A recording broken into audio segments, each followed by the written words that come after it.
Now we have a Channel 4 News investigation. The governor, as you know, is lobbying hard for renewable energy, from solar panels to wind turbines. But all across the state, local regulations often make it very difficult and very expensive to build wind turbines on residential property. So the question is red tape strangling green energy? I believe in wind energy because I think it's going to be the answer to many of our energy needs in the future. John Paul DeGioia, company pitchman and co-founder of Paul Mitchell Salon Products, is a big fan of green energy, and his hilltop mansion in Malibu catches plenty of wind off the Pacific.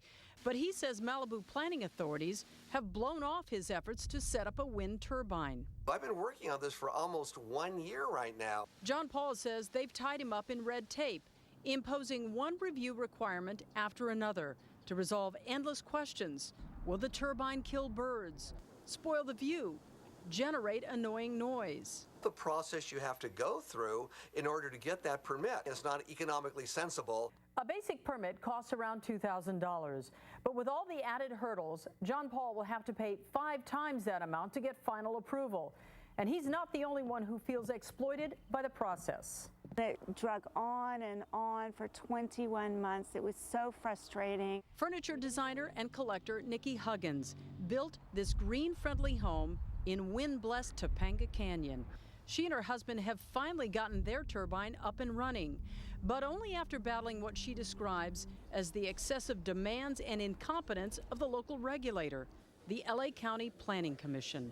They didn't know what to do with the paperwork. They weren't ready for us. It's still too early to know exactly how much the turbine will save Nicki's family in utility costs, but every turn of the propeller rolls back the billing hours on their electricity meter. We're happy to have it now, but it should not be this way. Nicki's 35-foot tower was installed by turbine retailer Robert Hayes, who's also helping John Paul. Hayes says local regulations are stumbling blocks all across California. They all generally put up some pretty big barriers that are killing our industry. Hayes touts wind power as a sure cost saver for California, with its great weather and wide open spaces so friendly to surface winds. I have a customer in a windy area. He's saving about $250, $300 a month. So why the apparent pushback by local authorities?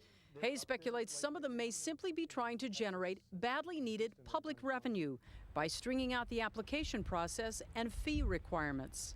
They make money by putting up barriers. That's their job. Not so, says John Sanabria. We need to balance the needs of the communities. He heads the LA County Planning Commission, which finally approved Nicki's turbine. He insists the deliberate consideration of turbine applications is justified, especially since the technology is so new. There's a staff report, there's analysis that has to meet the Environmental Quality Act requirements. All of that takes more time and more effort. Meantime, in Malibu, John Paul DeGioia continues to spend heavily to get his application approved, in hopes, he says, that his persistence will help nudge regulators into making turbines more attainable and affordable for everyone. Perhaps it'll open up the future for others, and Malibu be more, shall we say, loving when it comes to wind energy.